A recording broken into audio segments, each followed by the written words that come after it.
What is up, everybody? Welcome back to the channel. My name is Gormy, and this is the Hartford Whalers franchise. Now, in today's video, we are going to be going from the preseason probably to around early February, late January. Want to get at least half the season done, maybe a little bit more than half the season. But, I mean, this team that you guys are going to be seeing, this team is absolutely absurd. Now, before I show you guys the team once again, I am linking my socials down below. That is Twitter, Twitch, Instagram, if you guys are interested in any of those. Also, do not leave without leaving a like, comment, subscribe if you enjoyed the content. Now, without further ado, let's get into it. All right, so the game has us listed as a seller. I do not believe that we are a seller. I think that this team could be pretty solid. Now, last episode I showed you guys the lines. I made one switch, and that was switching Strome and Stahl because it was +1 on both, but Stahl clearly does not fit the first line, and Strome clearly does not fit the second. So I switched them, got a +3 on both. So, I mean, this is going to help with how they perform in the sim as well as their growth. So hopefully they can get to a solid overall come playoff time, because if we make the playoffs with this team, we might actually be able to win a round. I mean, we've got Jake DeBrusk, Ryan Strome, and Jake Virtanen. That's a pretty solid first line, as it is a sniper, playmaker, power forward. And then we've also got Zach Sanford, Eric Stahl, and Mikhail Grigorenko. Once again, power forward, playmaker, sniper. That's why they're getting the +3, very close to +5s actually. It's just that this line has too many yellows, I believe, and then this line has 2 reds. So that's why it is not a +5. For the third line, we've got Rupe Hintz, Anthony Cirelli, and Jack Roslovic. That is our 2-way forward line. Very young, all 23 years old, all very good. Really looking forward to seeing what they can do. And then we've got Antoine Roussel with Andrew Shaw and Dustin Brown on the fourth line. Very good veteran line. That is our grinder line, and they will produce without a doubt. Now, with our defense, we've got Matthias Ekholm and Dustin Byfuglien. Not sure if they're both going to be staying the entire season. If we aren't in a position to make the playoffs, we'll most likely trade both of them away. We've also got Eric Gustafson with Ben Hutton, and then Vladislav Gavrikov with Ethan Bear. So, I mean, the defense, it's very solid, but our offense is most likely going to carry the team. When it comes to our goaltending, we've got Mackenzie Blackwood and Tristan Jarry, which Tristan Jarry needs to figure things out in reality. He looks absolutely horrific right now. But this should be a pretty good goalie tandem for us as we sign Mackenzie Blackwood to that deal. Yeah, 7 years, $4 million per year. I mean, I'm looking to have him as our starter for the entire time, hopefully, because, I mean, if he grows and becomes what I know he can be, the potential dynasty will happen. And for our scratches, we've got Vladislav Nemestikov and Frank Vetrano if injuries do occur. Now, with our power play, it's solid.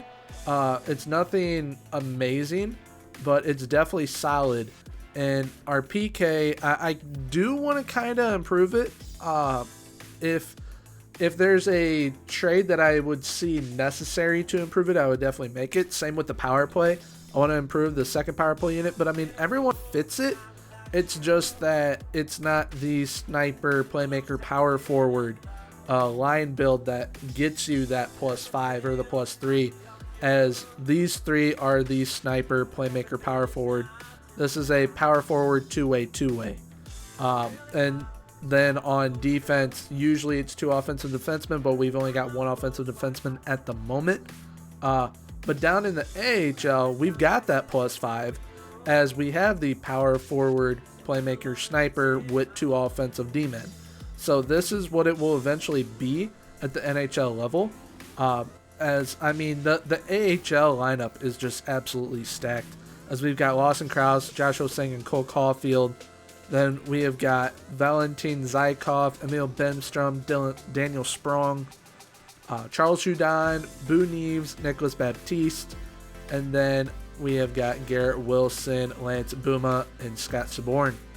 And I mean, even in net, very good. Philip Gustafson, Linus Soderstrom.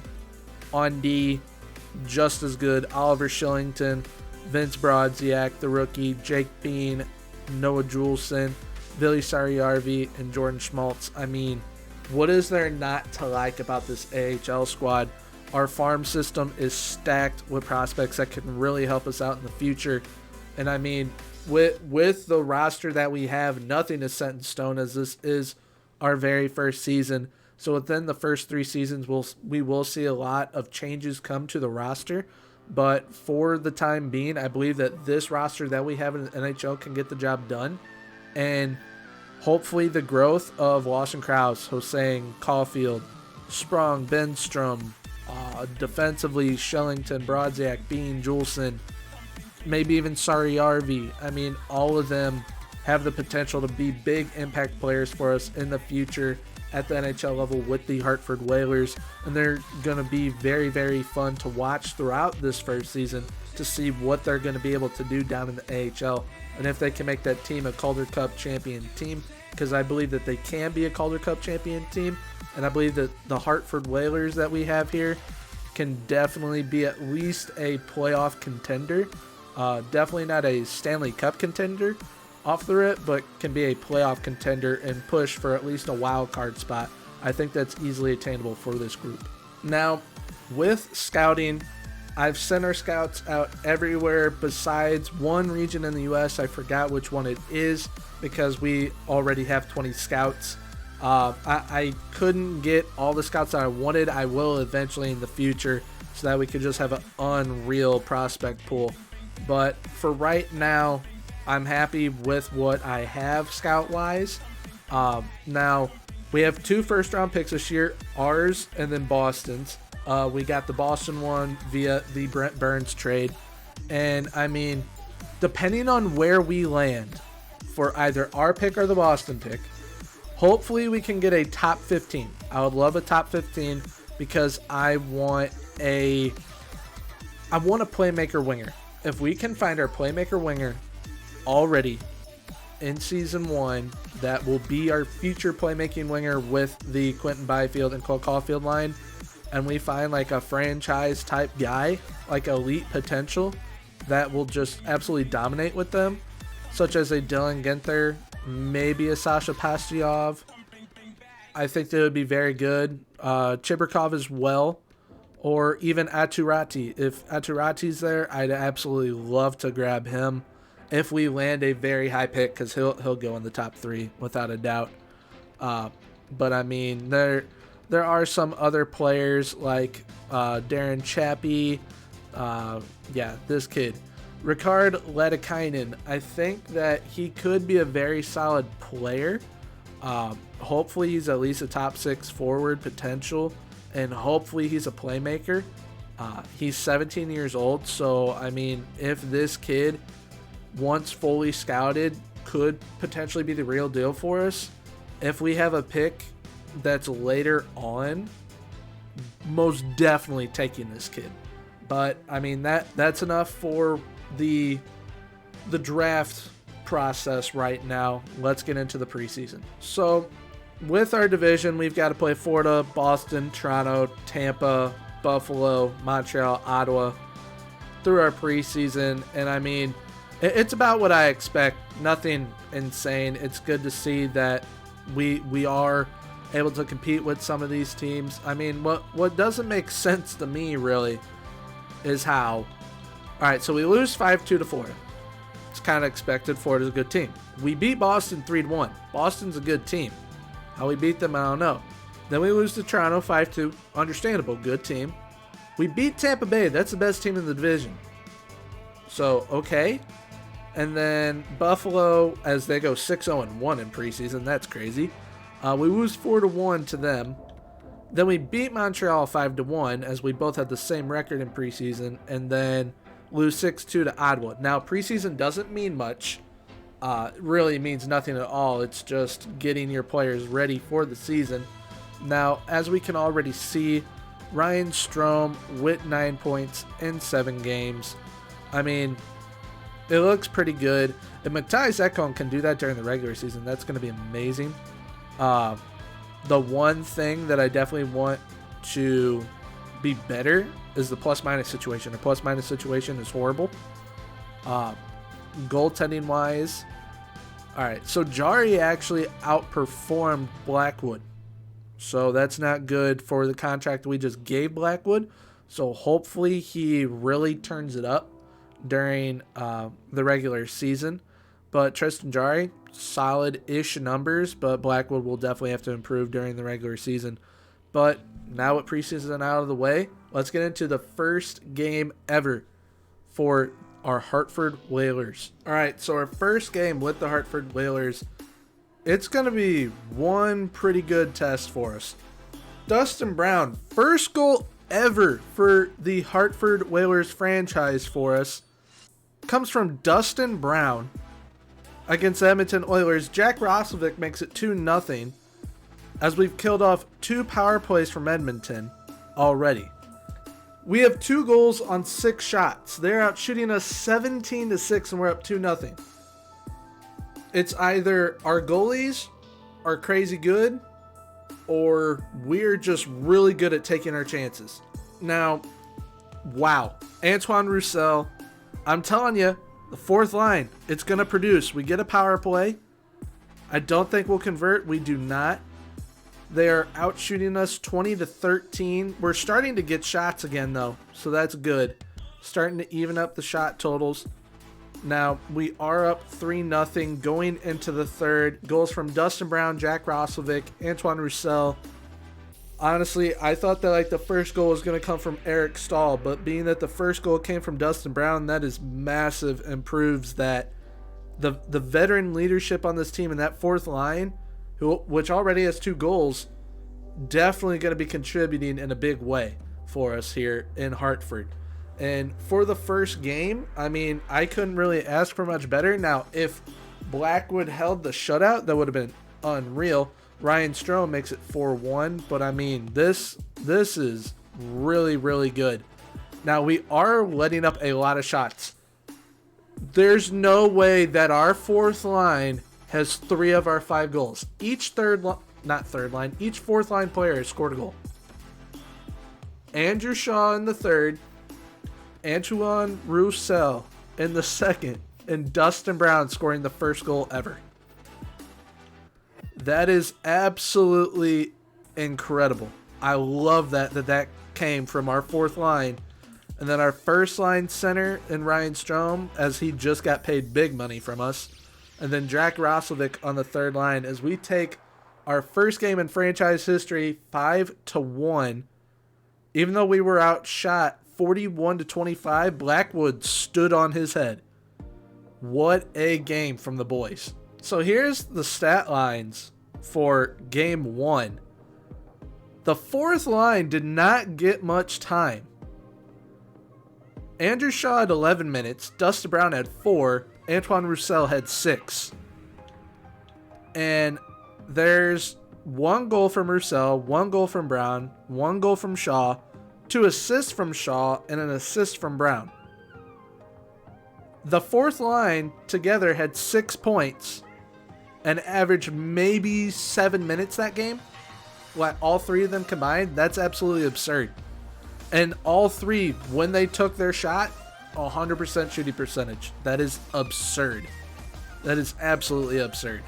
I love that fourth line. If they can do that all season, we're going to have the best fourth line in the league. Then Jack Roslovic with 2 points. Ekholm with an assist. Gustafsson with an assist. DeBrusk and Hutton and Rupe Hintz all with assists. And then Strome with a goal. And then Blackwood, wow. That's crazy. Wait, are you telling me? So Tristan Jari went in. So if I'm right now, we're about to come out of this game and Blackwood's going to be injured.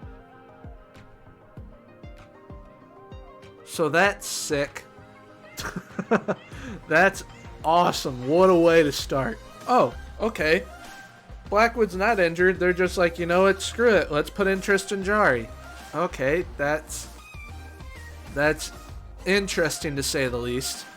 But, I mean, to see that Andrew Shaw, after 1 game, has 3 points I don't think we could ask for much more right now from that fourth line. After one game, I'm loving it. But let's get through our first five, as we've now got Dallas, Ottawa, Nashville, and the Caps. 6-4 win over Dallas. 2-0 shutout win over Ottawa. So we love this right now. Then a 3-1 loss and a 5-2 loss. So don't like those. We don't like those. But the first three games, 5-1 win over Edmonton, 6-4 win over Dallas, 2-0 win over Ottawa. Absolutely love it. But our next five, let's get through those. It'll get us through October. We've got Toronto, Chicago, Minnesota, Anaheim, and Buffalo. As we get mollywopped by Toronto, losing a shootout to Chicago. Then we shut out Minnesota, lose 4-1 to Anaheim, and then a 5-3 win over Buffalo. So right now we're actually pretty inconsistent. But those first three games, showed some promise. But we need to start getting consistent here. As our next five are against Florida, Calgary, the Rangers, the Sharks, and Pittsburgh. Our schedule is not easy. It is not easy whatsoever. That Sharks game should be a win. We win 4-0. Like, the Sharks are horrific. But, I mean, a 3-game, 3-1 loss to Florida, 3-2 loss to Calgary, 5-3 loss to the Rangers. I think at the end of this month, I'm going to check out our power play and penalty kill percentages. Just in case, if I make switches to those, it could definitely help our chances at winning more games. Because, I mean, for all we know, it could be the PK that is the issue. Or we're not converting on the power play when we get chances on the power play. But our next five are against Detroit, Arizona, Boston, New Jersey, and St. Louis. We get a good 6-1 win against Detroit. I don't want to make any of these trades. Stop offering them to me. Lose 5-3 to Arizona, 2-0 shutout over Boston, 6-0 shutout over New Jersey, then a 3-2 loss to St. Louis. So we went 120 minutes without letting up a goal. I like that. I definitely like that.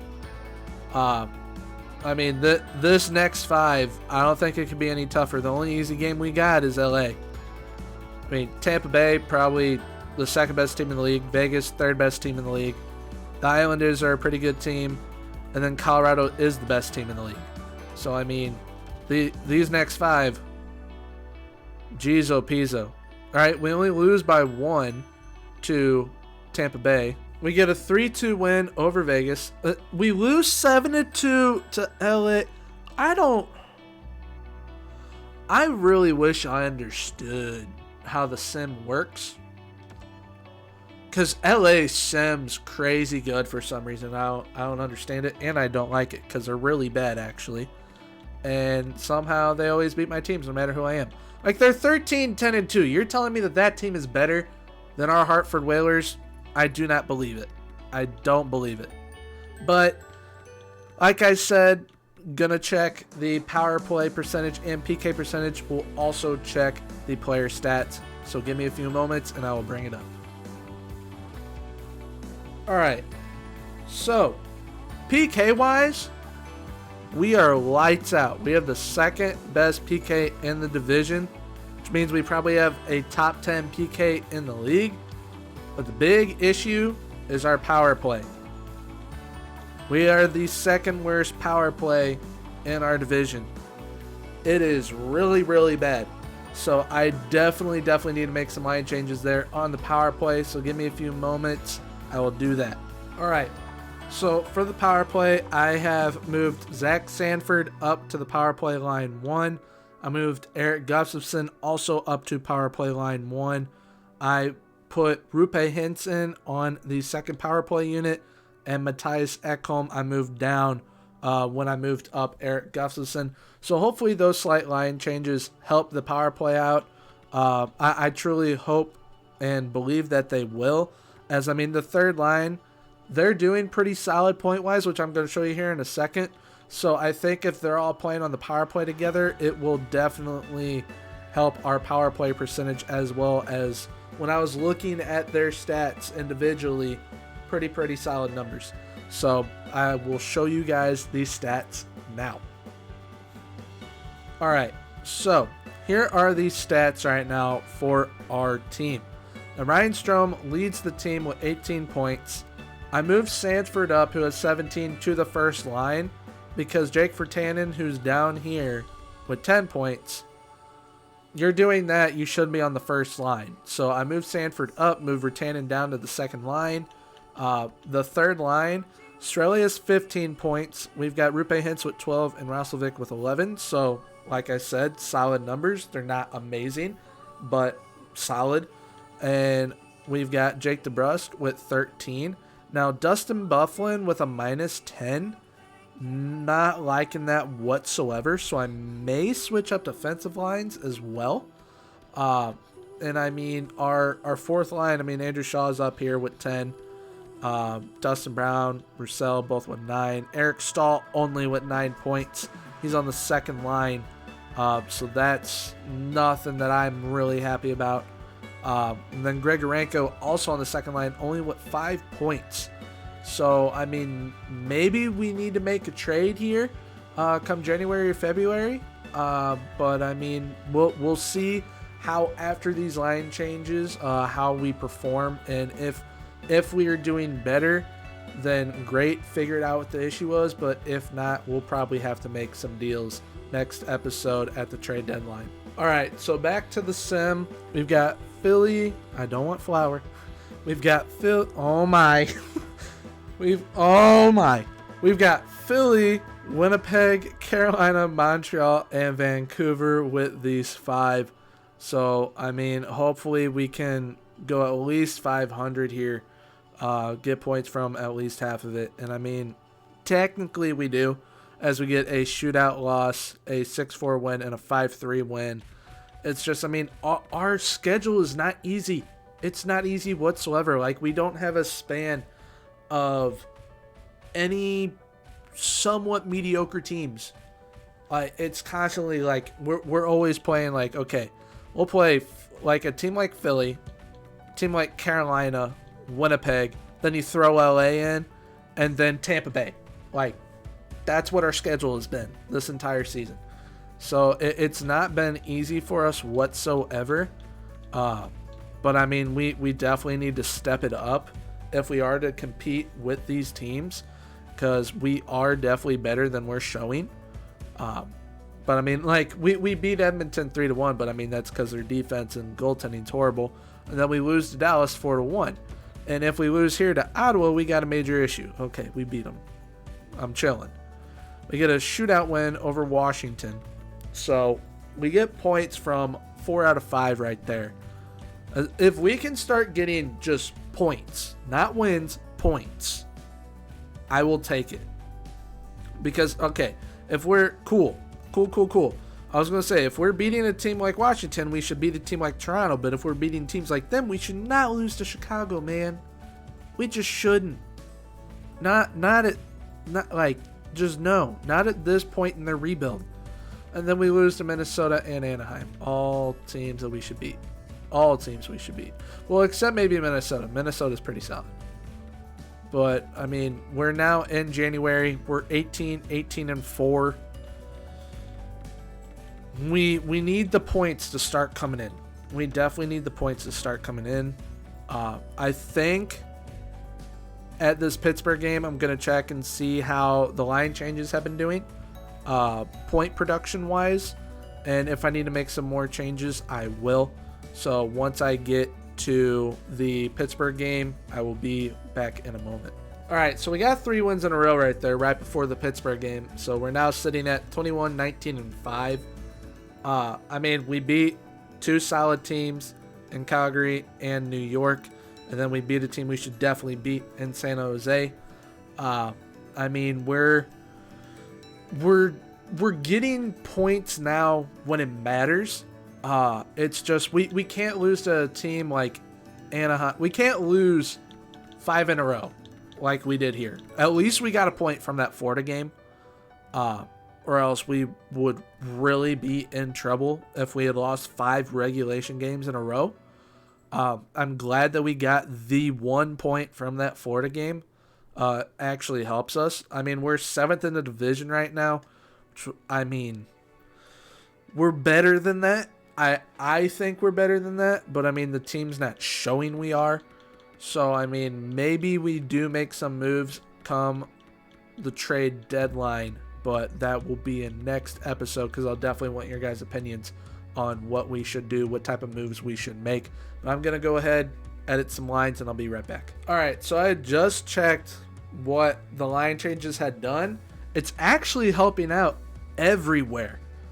It's just certain players that I think, honestly, are hurting what this team is capable of.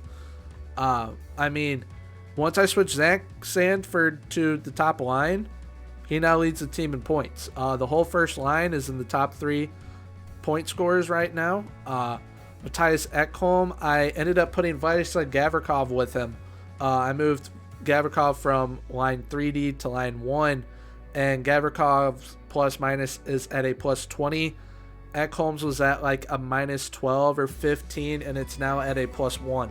So that definitely helped. I think player-wise, players that are hurting the team are Eric Stahl and Dustin Byfuglien.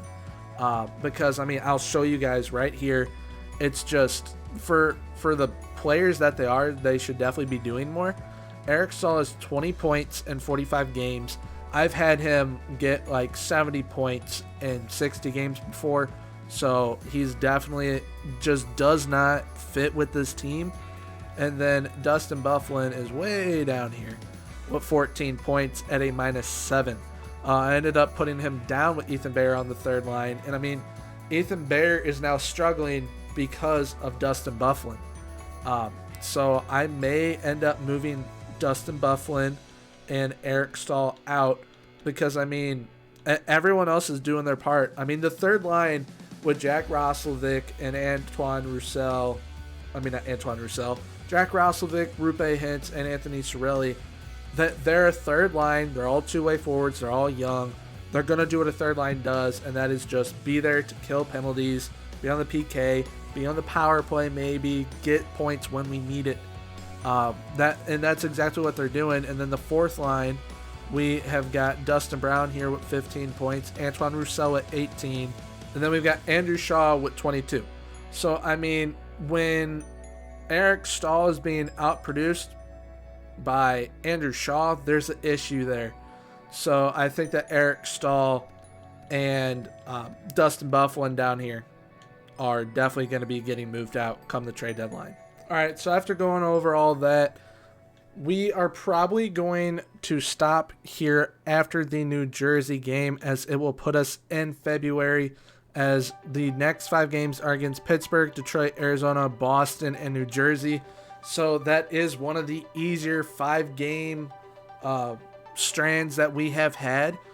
So I definitely want to see how we do during these 5 games, because, I mean, if we beat a team like Pittsburgh, we just beat them 7-0. If we don't beat Detroit, I don't understand. Okay, we beat Detroit, and we beat Arizona. Cool. So we're on a win streak now. We're on a 6-game win streak. So please beat Boston. Cool. We're on an 8-game win streak. Wow.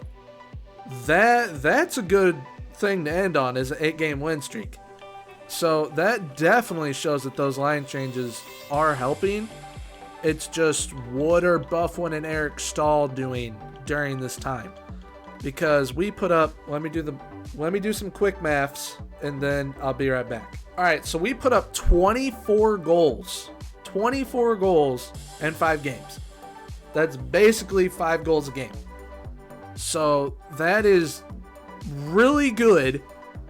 And if Eric Stahl and Dustin Byfuglien aren't like a part of that, then we definitely need to move them on, because they are a part of the problem that we have when we are losing. All right, so I just checked. Everyone on the team is at a plus or even, except for 2 players. That's Eric Gustafson because he's on the PK, so I guess he's on the PK line that gets scored on more, which I think I might know who his D partner is on that line, because the only other person who is not a plus or even, Dustin Byfuglien. So Dustin Byfuglien's definitely going to have to go. His trade value should still be pretty high because he is 87 overall still. He'll definitely be wanted from teams that are playoff contenders. And I mean, you look at his stats, like look at his shooting stats. He should be putting the puck in the net. His passing is at 88. He should be able to get assists. And he has 4 goals, 12 assists with a -6. That just doesn't make much sense to me. And then, I mean, like Antoine Roussel, Andrew Shaw, Dustin Brown, that fourth line. Andrew Shaw might have 30 points on the fourth line. Like, come on. This dude, he produces, man. I like having him. I really do like having him on Hartford. And Eric Staal got 5 more points. So, I mean, he's getting there. He's a half a point per game right now because he is 25 and 50. But Zach Sanford, I think, had like 6 points in those 5 games. So, I mean, the points were spread out. Dustin Byfuglien got 2 points in that time. But, I mean, it's Staal, I guess, is starting to gel. But Dustin Byfuglien still definitely an issue. Now, goaltending-wise, I like the numbers. I definitely like the numbers. It's not them. I mean, Blackwood's got 4 shutouts. Jari's got 2. Jari's 10-6-2 with 2 shutouts. Blackwood is 17-13-3 with 4 shutouts. And, I mean, I like my goalies having a .910 or above, save percentage-wise, and they both definitely meet that.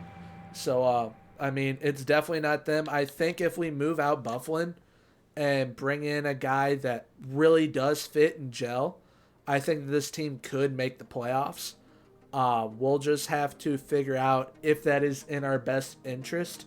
So I'm going to show you guys the AHL stats real quick, and then we will figure that out if it is in our best interest to make a move for a guy that can come in and help us make the playoffs. This is what I'm saying by the last episode's title, Future Dynasty. Future Dynasty incoming. Cole Caulfield, as a rookie in the AHL, in 50 games, has 53 points. He has 37 goals during that time and is a +22. He has 9 game-winning goals and 8 power play goals. This kid is a goal-scoring machine, and I love it. We've got Josh Ho-Sang with 48 points, Daniel Sprong with 38, Samuel Lawson-Krause, Jake Bean, the offensive defenseman, with 33, Charles Hudon and Zykov with 31, Bemstrom with 26, Baptiste with 22, the grinder Garrett Wilson with 22. I'm telling you, people, grinders work. Please use them in your franchises. They definitely work. Oliver Shillington with 22, Boo Neves 21, Lance Buma, another grinder, at 20. Scott Saborn, another grinder, at 19. Vince Brodziak, the rookie, with 19. Sari Yarvi, 18. Juleson, 15. And Schmaltz with 10. I wonder what Brodziak's overall is. All right, so he's gone up by 2. It's pretty solid. Shillington's gone up. Bemstrom, are you an 80? Sweet. Zykov, 76. I think everyone has gone up. So that is good. Yeah, Lawson Krause is now at 80. Daniel Sprong's gone up by 2. Ho-Sang's gone up by 1. Cole Caulfield's gone up by 2. So, I mean, that's absolutely unreal. And then goalie-wise, they've lost 10 games and then 2 in overtime. Gustafson has 9 shutouts. And he's only gone up by 1 overall. The goalie growth makes 0 sense to me in this game, man. How... Like, someone explain to me how a goalie can have 29 wins and 9 shutouts, and he goes up 1 overall. Like, how does that make any sense? And then Linus Soderstrom has 9 wins in 12 games, gone up 1 overall, and he has 3 shutouts. our goalies are definitely doing their jobs. And rookie skater wise, down here in the AHL with Caulfield and Brodziak, I definitely like what we're getting. I mean, it said that Brodziak was like Brent Burns. It's just he'll definitely have to develop to that point. I don't think he's gonna have the shooting stats or the puck skills that he did, but skating wise and defense, I think he will. So Brodziak will definitely be a very, very good D-man for us in the future. But Cole Caulfield more than likely will be playing up next season. I mean, already slap shot and wrist shot power at 90, wrist shot and slap shot accuracy at 83. Absolutely love what we're getting from this kid. Absolutely love it. I mean, this team, they're definitely Calder Cup contenders for sure. Like, there's no doubt about it. This AHL squad is insane. But now that we've gone over this, I'm going to see if that trade is viable for us, and I will let you guys know, and then we will end the video there. Okay, so I've looked at it, and I think we can afford to move Byfuglien. Now, his trade value is not as high as I thought it was, but it might go up by the trade deadline. Now, the other pick that we own is the Boston Bruins. Right now, they're 7th in our division, and their trade value is much higher than ours on the first-round pick. We're only ahead of them by 3 points, though. So, I mean, with moving Byfuglien, it will be kind of risky. But if we can move him for the right guy, it would be a defensive defenseman, of course. If we can move him for the right guy, I would definitely do it. There's a few that I have in mind.